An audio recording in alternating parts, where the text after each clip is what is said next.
Begitu jam 7.30 sudah langsung dipimpin Aira ya. Saya hanya mengamati ya. Aira? Iya, Pak. Siap. Oke.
Mohon maaf Pak, bisa dijadikan presenter Pak.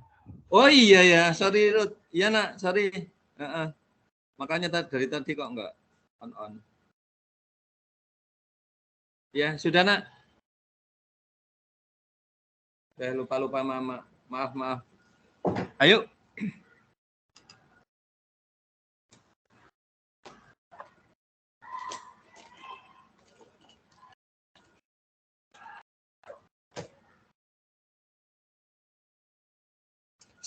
Setengah jam Aira ya nak? Tanya jawabnya. Iya, Pak.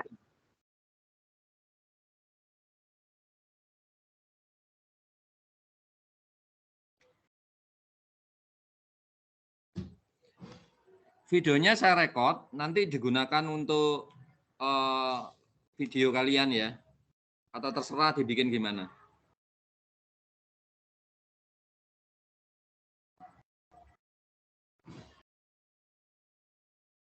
Saya mulai ya, Pak. Oke, silakan. Assalamualaikum warahmatullahi wabarakatuh. Selamat pagi semuanya. Saya Era Putri Damayanti akan mempresentasikan materi entrepreneurship bab 2, yaitu membangun bisnis Anda. Mengapa, kapan, dan di mana Anda harus melakukannya. Next. Memulai bisnis baru. Pendapat populer menunjukkan bahwa memiliki bisnis melibatkan jam kerja yang fleksibel, tidak terikat pada siapapun, memiliki kemampuan untuk membuat keputusan independen, dan pada dasarnya sepenuhnya mandiri. Apa yang dibutuhkan untuk sukses dalam bisnis? Menurut pengusaha berpengalaman, Seseorang harus berkeinginan untuk berangkat ke tempat yang tidak diketahui dengan hati seorang penjelajah dan pemikiran seperti seorang kontraktor bisnis. Selain itu, harus dipahami bahwa perjalanan yang syarat dengan risiko, kerja keras, pengorbanan, dan kegagalan sesekali. Jadi, dalam memulai suatu bisnis, pengusaha itu harus siap dengan berbagai resiko, tantangan, juga harus mau bekerja keras, dan juga siap untuk menghadapi kegagalan-kegagalan di dalam bisnisnya nanti. Next slide. Kemudian, apa saja alasan bagus untuk memulai bisnis? Yang pertama yaitu keinginan untuk menjadi bos atau pemimpin bagi diri sendiri dan menangani lebih banyak tanggung jawab. Kemudian menyukai tantangan yang sulit, mencari kemandirian karir, serta kontrol yang lebih besar atas hidupnya. Dan kemudian pengusaha juga telah menemukan, mengembangkan, atau menginovasi produk atau layanan baru. Selanjutnya, alasan yang bagus untuk memulai bisnis yaitu jika punya banyak modal. Lalu, apa saja alasan buruk untuk memulai bisnis? Yang pertama yaitu keputusasaan, kurangnya komitmen dan semangat, mengira bahwa dengan berbisnis bisa kaya dalam semalam, kemudian berpikir bahwa hidup lebih mudah. Namun sayangnya dalam berbisnis itu kita harus bertanggung jawab penuh sehingga itu tidak bisa membuat hidup lebih mudah. Kemudian alasan buruk untuk memulai bisnis yaitu tidak bisa bekerja dengan orang lain. Karena seorang pengusaha itu harus punya banyak mitra untuk menjalankan bisnisnya agar bisa mencapai kesuksesan. Nah, next slide, Mas.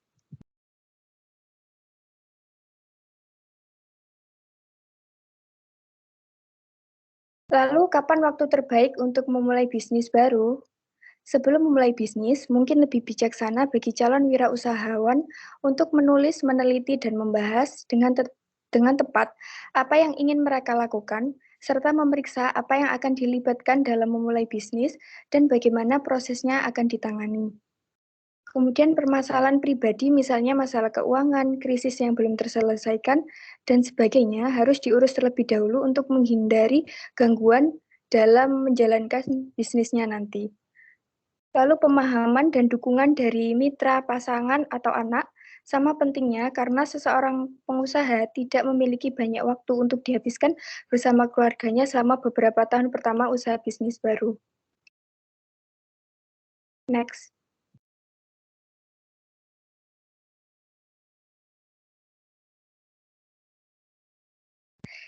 Kemudian, di mana tempat terbaik untuk memulai bisnis? Jawaban paling jelas untuk pertanyaan ini adalah di mana ada banyak pelanggan. Tetapi seseorang juga harus memperhitungkan kekhasan daerah atau wilayah tempat calon pelanggan berada. Jadi seorang pengusaha itu harus tahu di wilayah sasarannya itu apa yang sedang dibutuhkan oleh masyarakat di sana. Kalau dia punya passion, misal di bidang fashion, apakah wilayah sasarannya itu membutuhkan fashion yang dia kuasai.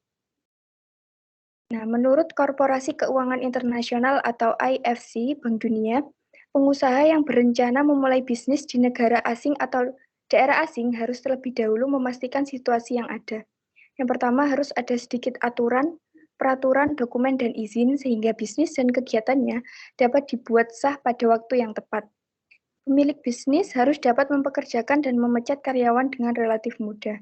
Nah, ini mungkin maksudnya ketika menjalankan suatu bisnis, pengusaha itu kan membuat SOP.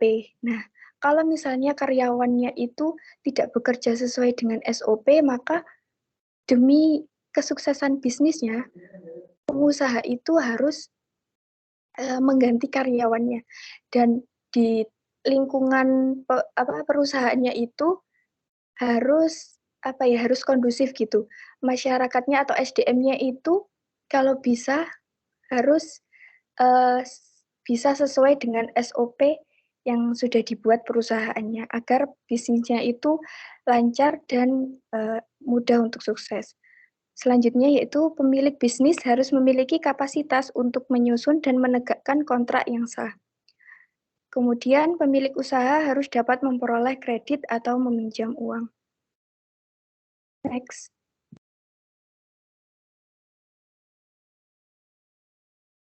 Saran dari Bro. Nasihat tambahan dari pengusaha berpengalaman meliputi ketahui tempat-tempat tak terduga di mana gaya hidup wirausaha dapat mengarah.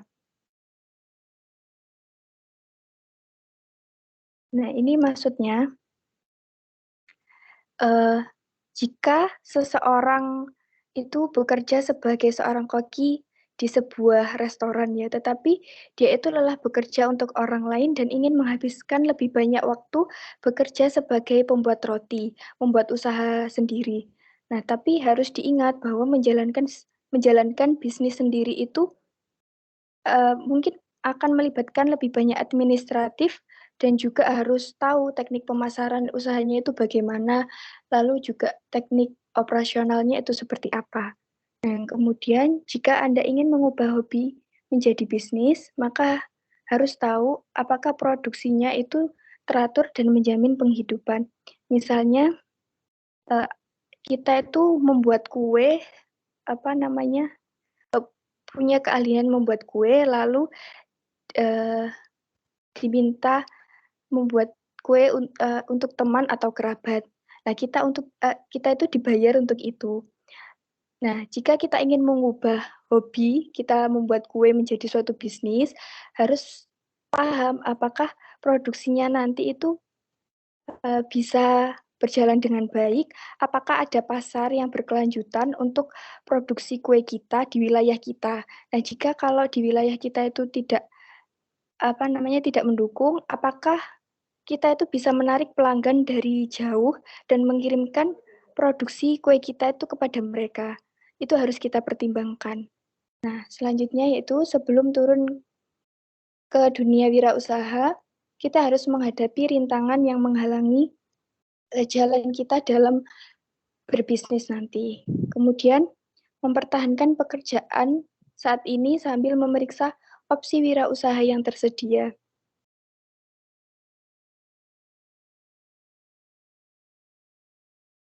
Yang kemudian, jika kita memiliki ide bagus dan telah melakukan riset, maka bergeraklah dengan cepat dan hati-hati dalam memulai usaha.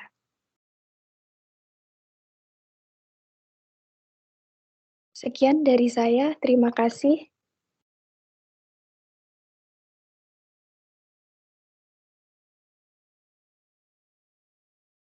Oke, silakan diskusi dipandu. Rudi sebagai moderator nggak apa-apa. Silakan. Aira videonya dihidupin karena nanti ini kan yang dibuat video untuk yang pertama. Ya, nanti ini disetting hasil perkuliahan kalian ini presentasinya ini dijadikan video yang pertama. Video keduanya nanti kalian membuat rencana bisnis ya. Berarti ada 2 video nanti. Silakan, Aira, di-on-kan kameranya. Supaya tampilan videonya bagus nanti. Silakan mulai diskusinya. Saya ingin bertanya Mbak Aira.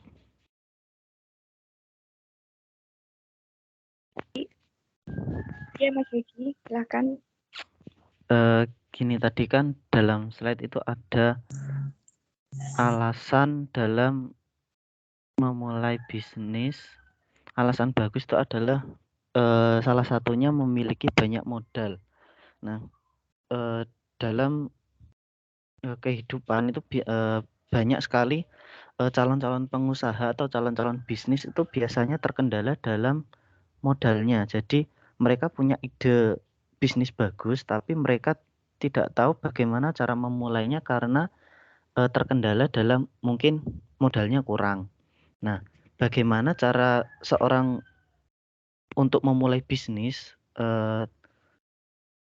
agar modal itu tidak menjadi suatu masalah. Jadi bagaimana cara kita memulai suatu bisnis dengan modal dari nol itu bagaimana untuk mengembangkan bisnis kita supaya berhasil ke depannya. Seperti itu. Terima kasih. Terima kasih atas pertanyaannya. Langsung saya jawab ya. Kalau di buku literatur itu disebutkan bahwa modal itu bisa dari warisan maupun penjualan aset. Nah, kalau menurut saya ya, saat ini itu sudah tidak ada alasan lagi untuk tidak memulai bisnis hanya karena kekurangan modal. Di zaman sekarang itu kan sudah banyak ya, cara kita itu dalam memulai suatu bisnis. Seperti misalnya di bank itu kan sudah disediakan layanan sebagai itu modal bisnis usaha, itu sudah ada. Nah, kemudian tidak jauh di kampus kita sendiri itu sekarang itu kan sangat mendukung sekali bagi mahasiswa untuk memulai suatu usaha sebagai menjadi seorang wirausahawan. Yang kemarin itu sempat di-share oleh dosen kita juga di program LIKMI itu kan juga bisa kita mengajukan. Misalnya kita masih punya ide usaha nih, belum mulai jalan karena kita tidak punya modal. Nah, itu kita bisa mengajukan proposal ide usaha kita untuk kita ikutkan di program LIKMI itu. Nah, kalau kita memang serius dalam ingin memulai usaha, kita punya ide bagus dalam usaha itu, dan kita juga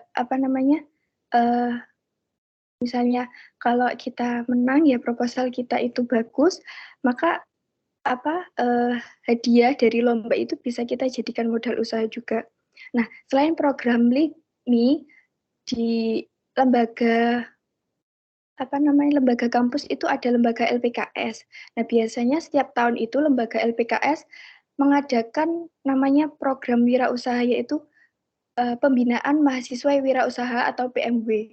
Nah, itu kalau kita misalnya tertarik di dalam wirausaha, kita bisa ikut program itu. Di sana nanti kita mengajukan proposal usaha kita. Walaupun masih dalam bentuk ide bisnis, itu kita sudah bisa ikut.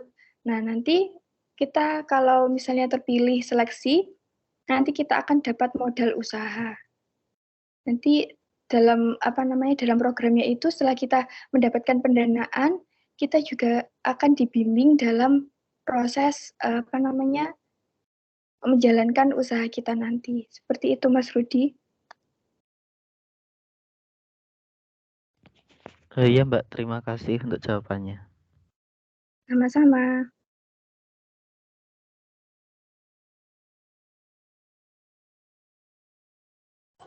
Silakan mahasiswa yang lain. Masih ada waktu.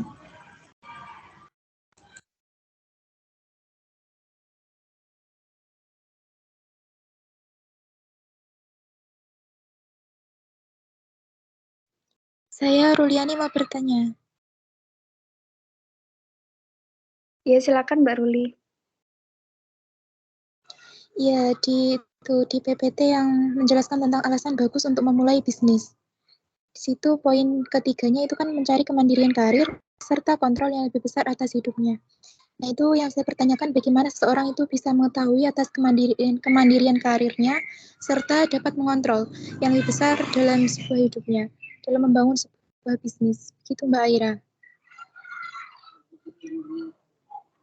Ya.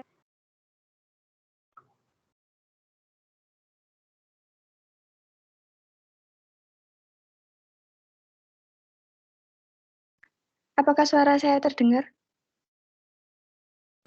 Sudah, jelas, Nuk. Iya, terdengar, Mbak. Ya. Bagaimana kita tahu tentang kemandirian karir kita dan kontrol yang lebih besar atas hidup kita. Kalau memulai suatu bisnis, itu kan kita memulai bisnis mandiri kita ya. Bisnis kita sendiri itu berarti kita itu punya harus punya kontrol besar atas diri kita. Kita yang menentukan kemana bisnis kita ini bergerak di bidang apa, kemudian nanti arahnya bagaimana. di dalam bisnis itu kan banyak sekali ya, aspek-aspek yang harus kita ketahui. Selain ide bisnis kita, kita harus tahu apakah bisnis kita ini itu punya prospek yang tinggi. Apakah bisnis kita nanti itu menguntungkan atau justru malah tidak bisa berkembang. Nah, kita itu harus tahu, makanya di dalam slide itu tadi disebutkan bahwa seorang pengusaha itu juga harus melakukan riset. Nah, misalnya gini, kalau kita punya ide usaha, kita harus lihat apakah ide usaha kita itu yang sedang dibutuhkan masyarakat. Usaha yang kita jalankan itu harus punya value, harus punya nilai bagi masyarakat. Nah, misalnya kalau kita punya usaha di bidang kuliner maupun fashion ya. Nah, kita harus tahu masyarakat sasaran kita atau konsumen sasaran kita itu apakah membutuhkan usaha yang akan kita jalankan. Kalau misalnya masyarakat ya, kalau misalnya sudah sesuai dengan rencana usaha kita, maka kita sudah bisa menjalankan bisnis tersebut. Kemudian nanti di dalam bisnis juga kita harus bertanggung jawab atas bisnis kita itu. Kita harus punya kontrol atau punya andil dalam usaha yang kita jalankan. Intinya kita harus mandiri dan juga bertanggung jawab atas bisnis yang telah kita jalankan, seperti itu, Mbak Ruli. Ya, terima kasih Mbak Aira.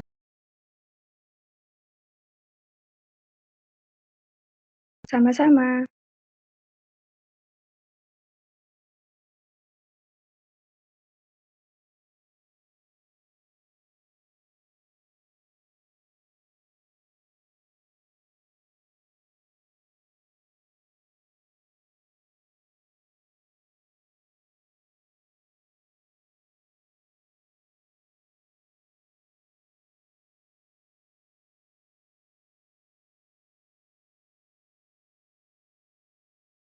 Silakan, Rudi memandu. Mungkin masih ada pertanyaan dari teman-teman yang lain.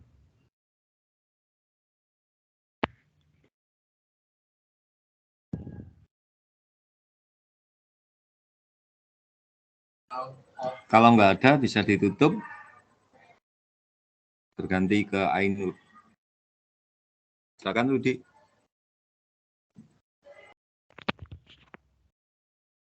Mungkin Baik, kalau dari...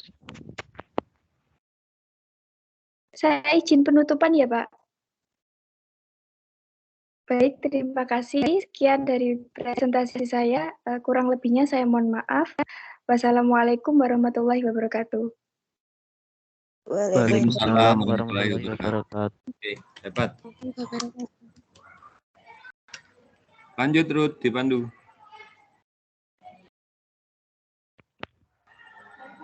Untuk selanjutnya presentasi dari Mbak Ainur Rohmah yang akan membahas tentang bab 1.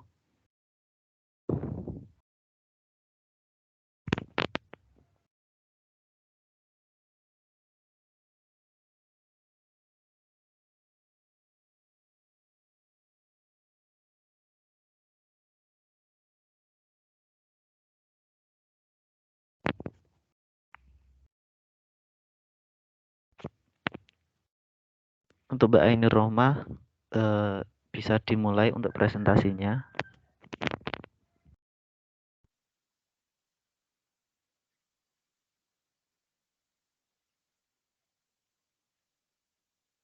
Ainur on cam ya, karena nanti saya rekod dan dibuat video tugas kalian. Ainur.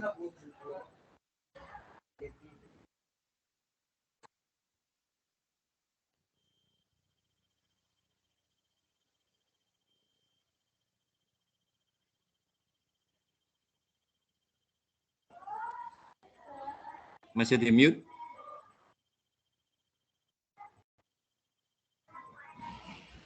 Silakan Rudi dibuka dulu di moderatori. Untuk materi selanjutnya yaitu tentang apakah Anda memiliki semua apa yang dibutuhkan, dan materi pada kali ini akan disampaikan langsung oleh Mbak Ainur Rohmah. Untuk Mbak Ainur Rohmah, saya persilahkan.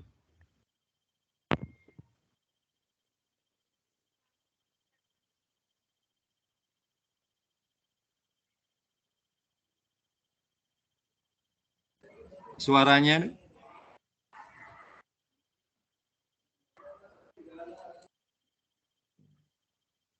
Nggak kedengeran Pak suaranya Pak. Sudah. Slide selanjutnya.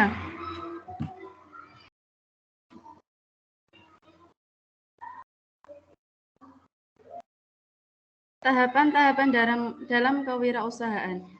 Tahapan yang pertama yaitu sikap yang benar. Setiap usaha, besar atau kecil, mendapatkan manfaat dari pola pikir yang tepat. Seperti yang pernah dikatakan Henry Ford, apakah Anda percaya Anda bisa? Atau apakah Anda percaya Anda tidak bisa? Anda benar sekali. Dalam dunia bisnis, ini berarti memiliki atau mengembangkan tingkat di atas rata-rata. Berikut ini sebelum memulai usaha bisnis. Itu tahap yang pertama, sikap yang benar. Yang kedua, implementasi atau mewujudkan rencana. Yang ketiga, tahap 3, going the distance. Selanjutnya,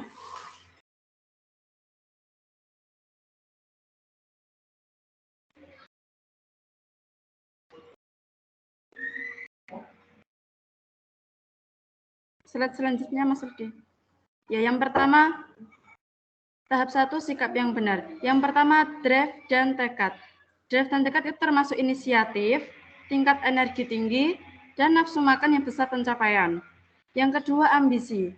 Ambisi itu menyimpan keinginan yang kuat untuk berhasil, serta membentuk definisi yang substansi, realistis, dan pribadi tentang apa sebenarnya kesuksesan itu. Yang ketiga, kecerdasan. Keinginan dan bakat untuk mengumpulkan, menafsirkan, dan memprioritaskan informasi. Yang keempat yaitu kecerdasan komersial, yaitu motivasi dan pengetahuan untuk menindai lingkungan bisnis, kelemahan, ancaman, dan peluang wirausaha. Yang kelima yaitu keyakinan. Keyakinan yaitu keberanian untuk tegas dan yakin dengan kemampuan yang dimiliki. Selanjutnya yaitu rasa ingin tahu atau minat bawaan pada dunia dan cara kerjanya. Lalu yang ketujuh yaitu keinginan untuk menang, tekad untuk keluar di atas daripada hanya berpartisipasi. Misalnya, pertimbangan ribuan peserta yang mengikuti maraton kota besar, hanya selusin atau lebih yang bisa berharap untuk menang. Sebagian besar dengan senang hati menyelesaikan kursus. Dalam bisnis, Anda harus masuk untuk menang. Selanjutnya, tahap 2. Implementasi atau mewujudkan rencana. Menang sebagai pengusaha didasarkan pada menjadi pelaku, bukan pemimpin.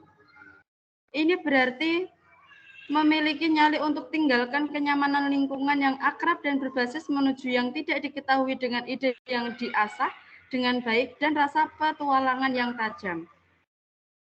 Persyaratannya untuk implementasi yaitu yang pertama harus memiliki keterampilan komunikasi, yaitu kecakapan untuk menyatakan apa yang dibutuhkan secara jelas dan singkat.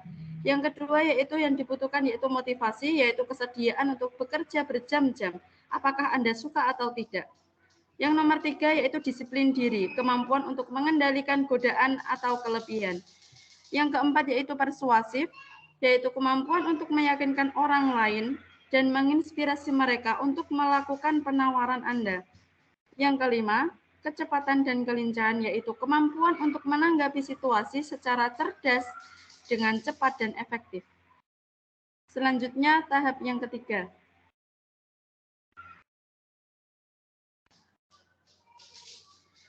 Tahap yang ketiga, going the distance atau ketekunan. Mengembangkan ketabahan dan tekad untuk tetap berada di jalur mungkin merupakan kemampuan kewirausahaan yang paling sulit. Meluncurkan dan menjalankan bisnis memakan waktu, menghabiskan hidup, dan penuh gangguan dan kemunduran. bertahan dari proses dengan anggun dan membutuhkan yang pertama yaitu ketahanan, kapasitas untuk belajar dari kesalahan, menghilangkan kesulitan dan menyatukan diri. Yaitu ketekunan. Ketekunan yaitu keteguhan dan konsistensi dengan tujuan. Yang kedua, kerendahan hati, yaitu mempertahankan keyakinan yang tulus untuk melayani orang lain. Selanjutnya ada keandalan, yaitu menjadi bertanggung jawab, akuntabel, dan tersedia. Yang keempat yaitu temperamen. Temperamen yaitu menjaga rasa tenang, seimbang, dan proporsional apapun yang terjadi. Yang kelima daya tahan, yaitu kemampuan menanggung naik turunnya hasil kerja dengan kesabaran dan ketabahan. Nomor 6 yaitu fleksibel, menyambut kekuatan, perubahan, dan bersedia beradaptasi. Yang terakhir yaitu pengertian, yaitu menerima bahwa orang berbeda dan mampu berempati dengan orang lain. Selanjutnya,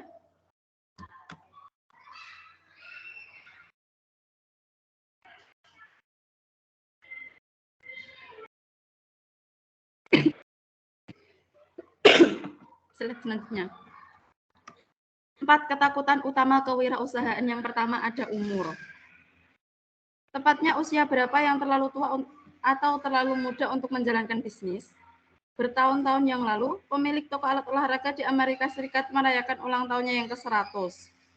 Ia hanya bekerja 4 jam setahun, namun ia tetap bekerja dan memperkenalkan produk baru, serta mengalahkan para pesaingnya. Jadi kita tidak untuk memulai usaha di umur yang sudah tua. Yang kedua, yaitu ada kekurangan uang. Kita tidak perlu takut untuk kekurangan uang karena sekarang sudah banyak aset yang bersedia untuk meminjamkan uang untuk kewirausahaan, seperti yang telah dijelaskan Mbak Aira di presentasi yang lalu. Yang ketiga, yaitu penolakan. Sebagian besar pemilik bisnis takut untuk penolakan.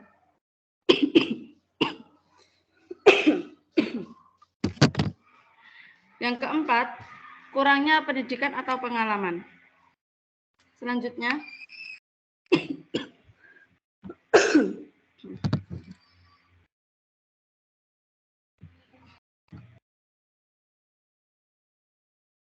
mitos kewirausahaan. Yang pertama, banyak uang yang dibutuhkan untuk membiayai startup. Yang kedua, kapasitas Ventura adalah sumber yang baik untuk uang awal. Yang ketiga, kebanyakan malaikat bisnis adalah orang kaya, itu tidak benar.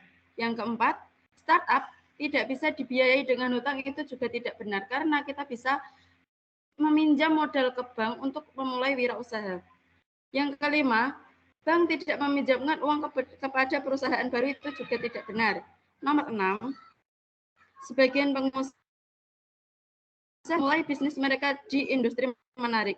Yang nomor 7, pertumbuhan membutuhkan lebih banyak bakat kewirausahaan dari jenis bisnis yang dipilih. Nomor 8, kebanyakan pengusaha sukses secara finansial. Yang ke-9, sejumlah besar startup mencapai proyeksi pertumbuhan penjualan yang dicari investor ekuitas. Yang 10, memulai bisnis itu mudah. Itu juga tidak benar. Memulai bisnis itu membutuhkan proses yang sangat panjang dan itu tidak mudah. Selanjutnya,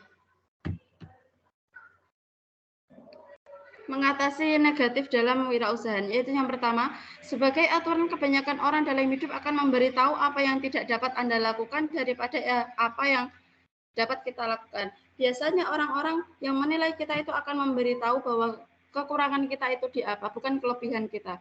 Yang kedua, hanya karena seseorang tidak percaya kepadamu, bukan berarti kamu tidak sukses. Bukan berarti hanya karena satu orang tidak percaya padamu, maka kamu tidak bisa memulai wirausaha. Yang ketiga, masa lalu tidak harus mencemari masa depan. Masa lalu tidak akan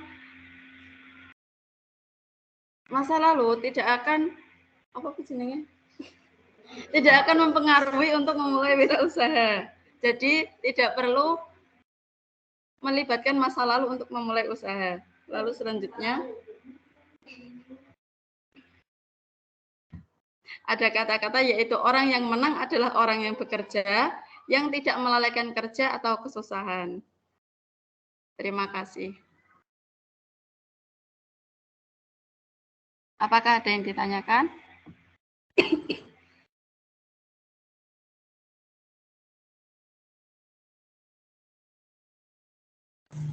Silakan yang interaktif. Saya amati yang penanya juga ada poinnya. Nanti habis ini hasilnya saya share. Hasil pengamatan saya. Nanti Rudi merekap ya. Iya, Pak.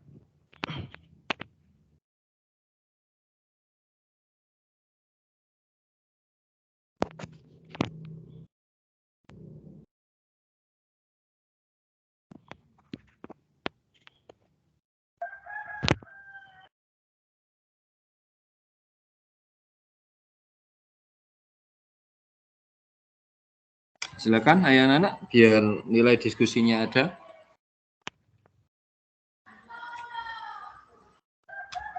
Mbak Ainur, saya boleh bertanya, Mbak? Ya, silahkan. Oke, terima kasih. Tadi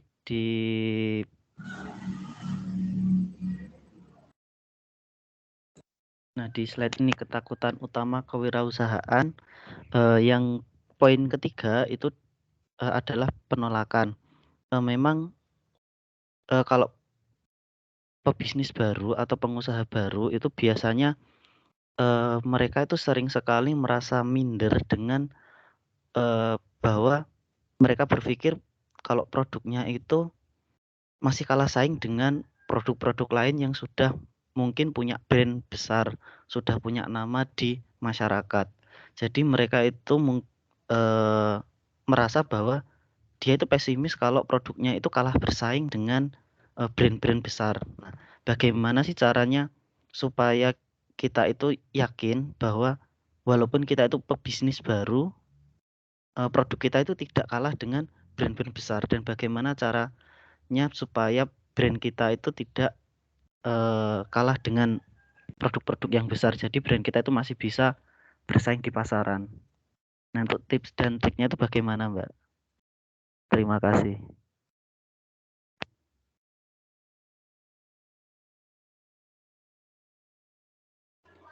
Baik, saya jawab Mas Rudi ya. Penolakan mungkin terdengar menyeramkan bagi sebagian orang. Fakta adalah fakta. Nah, ketika Anda menyerahkan proposal Anda, semisal Anda kayak mengajukan itu ditolak, itu kita tidak perlu minder. Rasa takut terhadap penolakan dapat membuat Anda enggan bertindak dan tanpa tindakan tidak ada reaksi. Artinya, tidak ada hasil negatif. Dari penolakan kita bisa belajar bahwa kita harus menjadi lebih baik lagi. Kita tidak perlu minder kepada usaha-usaha yang lebih besar.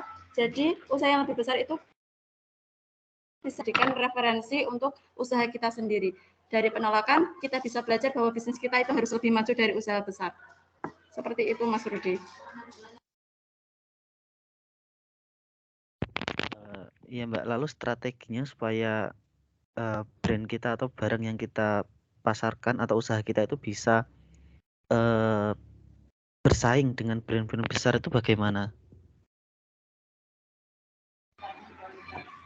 Mungkin kita bisa memulainya dengan hal yang menarik, seperti dengan iklan yang menarik atau dengan brosur, lalu kita lebih menekankan ke kualitas daripada kuantitasnya. Seperti itu, Mas Rudi. Ya, Mbak, terima kasih untuk jawabannya. Ya, sama-sama.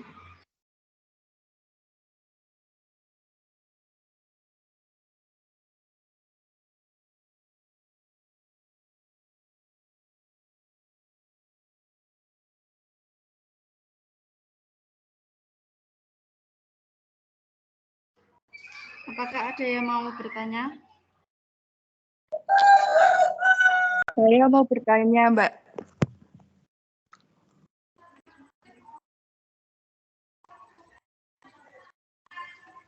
Ya, silakan dulu. Siapa? Mira ya? Iya. Itu cara mengatasi ketakutan yang poin 4, kurangnya pendidikan atau pengalaman dalam memulai usaha itu bagaimana, Mbak? Bisa dijelaskan? Terima kasih. Baik, terima kasih Mbak Mira. Kurangnya pendidikan atau pengalaman bisa kita atasi dengan kita mencari backingan orang yang sudah pengalaman bekerja.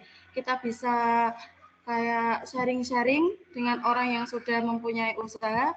Kita bisa wawancara kepada orang-orang yang sudah memiliki usaha. Seperti itu Mbak Mira. Jadi perbanyak komunikasi bersama orang-orang yang sudah berwirausaha. Seperti itu. Berarti harus banyak relasi ya, Mbak, juga? Iya, Mbak Mira. Oke, Mbak. Terima kasih. Iya. Ainur? Pak. Untuk kurangnya pendidikan atau pengalaman itu gimana strateginya? Namanya kita punya usaha, ide-ide usaha, tapi kita kurang pede dengan pengalaman kita. Sudah ada rasa takut di awal. Gimana cara mengatasinya? Silakan.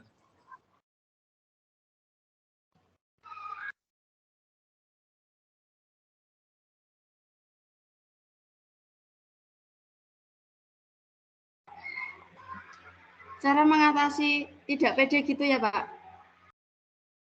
Iya, karena minim pengalaman. Iya, kan itu Pak. Kita nanti bisa kayak tanya-tanya ke orang-orang dulu. Gimana sih caranya biar produk kita itu bisa disukai orang-orang gitu. Gimana cara pemasarannya, gimana cara kita menarik bakat pelanggan seperti itu, Pak. Kalau dikaitkan dengan survei, itu merupakan survei apa?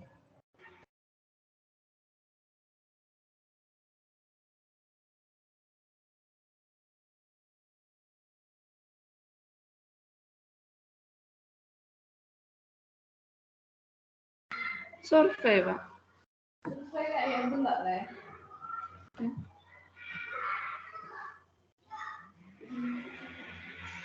Survei.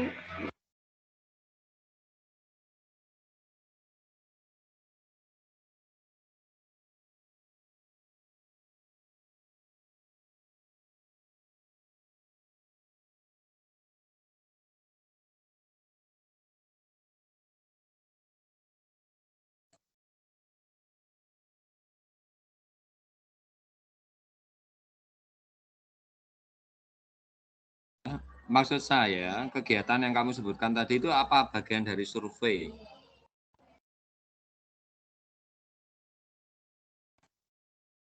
Oh, iya Pak.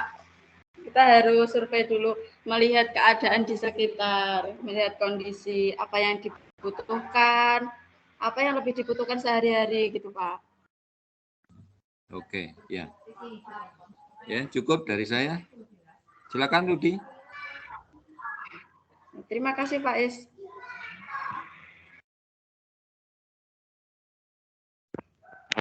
Dari teman-teman yang lain mungkin ada yang ingin ditanyakan. Bagi yang ingin bertanya, silakan untuk mengajukan pertanyaannya.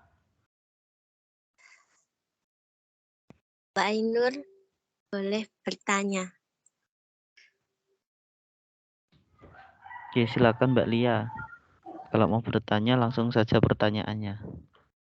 Coba di tahap kedua. Slide tahap kedua.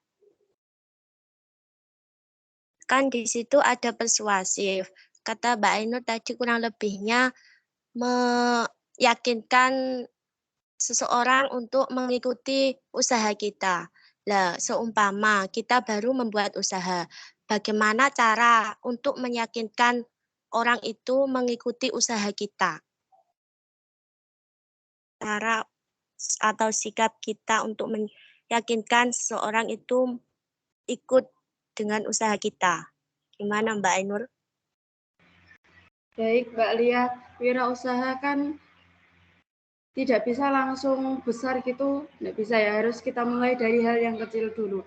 Mungkin seperti kita memulainya dengan hal yang kecil, nanti lama-kelamaan akan jadi berkembang lalu besar. Maka kita bisa meyakinkan orang dengan bukti mereka yang bisa dilihat dari kita. Kan pertama, contoh ya, kita pertama dagangnya diantar di toko-toko. Nanti kalau sudah banyak sekali yang minat, kita bisa membuat toko sendiri. Nanti kalau kita sudah buat toko sendiri, pasti orang akan, oh ternyata usaha ini sudah berkembang. Mungkin ini bagus, jadi saya bisa ikut andil untuk usaha dia gitu, Mbak. Dari yang kecil dulu. Bisa diyakinkan dengan bukti yang kita peroleh dari usaha itu, Mbak. Seperti itu. Mbak. Ini apa sih?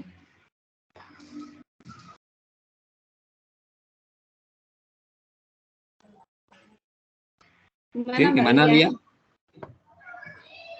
Ya, Mbak. Sudah. Terima kasih. Oke, cukup ya Ruth? Ditutup dulu, Rudi sama Ainur. Baik, saya akhiri presentasi hari ini. Mohon maaf apabila ada kesalahan. Wassalamualaikum warahmatullahi wabarakatuh. Waalaikumsalam. Warahmatullahi wabarakatuh.